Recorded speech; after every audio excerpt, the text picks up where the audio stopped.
Welcome to the Southpawdcast. The Southpawdcast? However you say it, we're still working on saying the name ourselves. I am Marshall Mann, your host, and this podcast is presented by Southpawers.com. Make sure to visit Southpawers.com for everything Shady Records related and affiliated. Originally, Southpawer started as a fan site for the movie Southpaw, but as you know, Eminem did not star in the movie. And so the website became everything Slim Shady related, from articles, blogs, music reviews, and now this podcast. Make sure to visit Southpawer.com, that's Southpawers with an S.com, for everything Slim related. We've got lots planned for this podcast, and before we get into it, I also want to say, let us know what you want to see. Hit the comments, tell us what kind of content related to Slim that you want to see. We've got lots of interviews coming. For those of you guys that haven't seen the interview with Kaniva, I was the one that did that interview. Shout out to Kaniva, a GOAT, a legend from the one and only group, D12. Make sure to check out that interview with Kaniva, but also let us know the kind of people that you want to see interviewed and let us know what you want to see content-wise. Let's get into it. We passed some milestones in Eminem history over the last week, and we're here to talk about them. So starting off, this was a great time to start the podcast because in 1999, on February 23rd, the Slim Shady LP, the commercial debut of Slim himself, came out. And that made waves. I know some of you are going, well, okay, but his debut was actually Infinite. Sure, but if you remember correctly, Infinite was not received very well. And it wasn't until Eminem hooked up with Dr. Dre and made the Slim Shady LP that he started making waves in the industry. Fast forward a couple of years, on February 21st, 2001, Eminem is at the Grammys performing on stage with none other than Elton John. Now, there were allegations of homophobia based on his lyrics, and this was one of those things that helped kind of set some of the rumors to rest. Fun fact, Elton John was actually one of Eminem's AA sponsors and helped him a lot when he started on the road to sobriety. So shout out to Elton. 2 years later at the Grammys, in 2003, Eminem wins Best Rap Album for The Eminem Show. And if you didn't know, he won for 3 consecutive LPs in a row. Now, this isn't consecutive years. This was in consecutive LPs. So he won for Slim Shady LP, Marshall Mathers LP, and The Eminem Show. That's a very difficult thing to do, but that's why we love him. February 26th, 2011, we're fast forwarding a lot here. There was an infamous online leak of the Straight from the Vault EP. And there are mixed feelings or reviews about this one. Some people will jump on top of anything Slim Shady related, and some people will be quick to criticize. This is one of those ones that's unfortunately easily criticized because obviously it's a leak. It's not a full produced album and song list, but it was speculated that these are from the canceled projects King Mathers and Relapse 2. But these leaks included some very interesting songs, and if you haven't heard them, they do give some insight into the state of mind and the state of life for our beloved Eminem. Now, in addition to Slim Shady anniversaries, or as I like to call them, Shade-iversaries, Southpawers.com covers anything and everything Slim related, and here are some of the stories that you may have missed from the last week.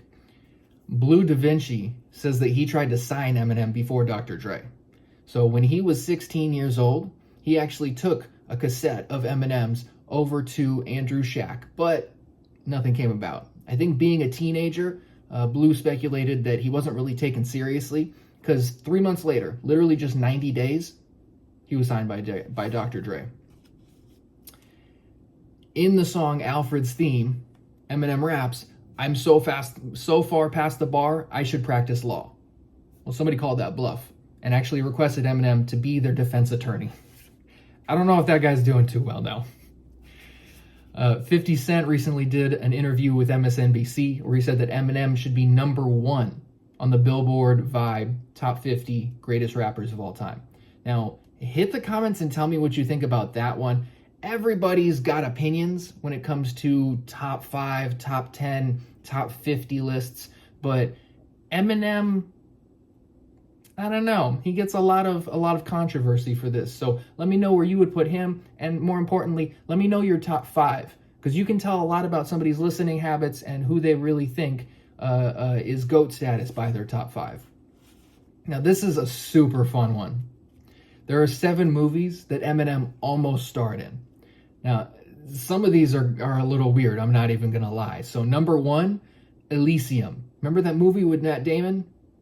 Well, Eminem almost starred in that, except he wanted it to be in Detroit. He was already a fan of the movie District 9, but if it wasn't in Detroit, he was passing. Similarly, Southpaw. This is the Southpawdcast. Eminem almost starred in that movie, but the reason he didn't is because he wanted to focus on his music career.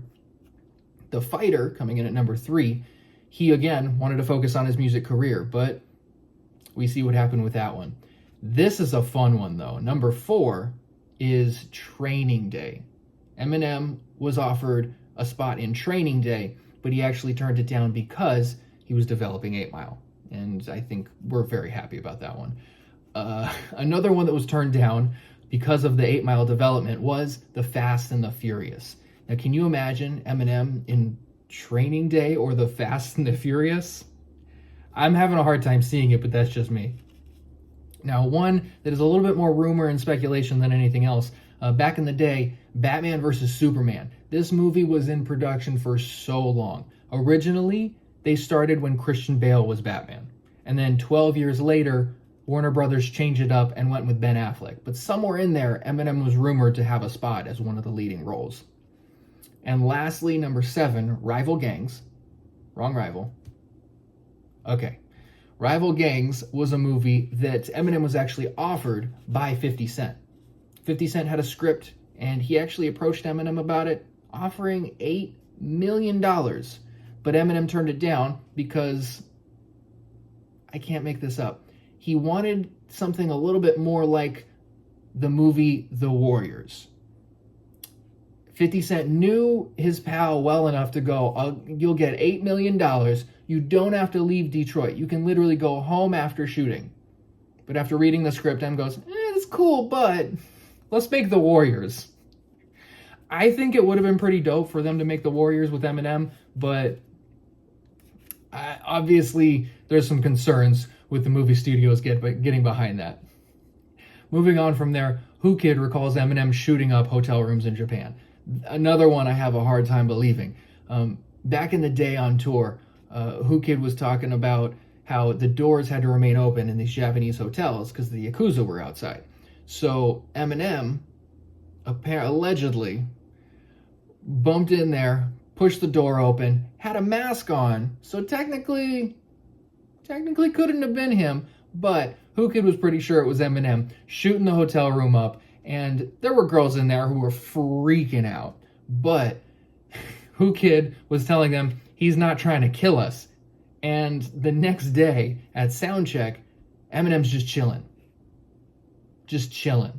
And Who Kid's telling the story to people. Eminem doesn't say it's him. Literally to this day has not commented on it. I think I can understand why he wouldn't want to comment on that. That's probably something that you want to leave as an alleged. And lastly, back to Rival Gangs. Right rival this time. Megan Fox is now no longer following Eminem. If you missed that last drama, she unfollowed Machine Gun Kelly and followed a couple of people, one of which was Eminem.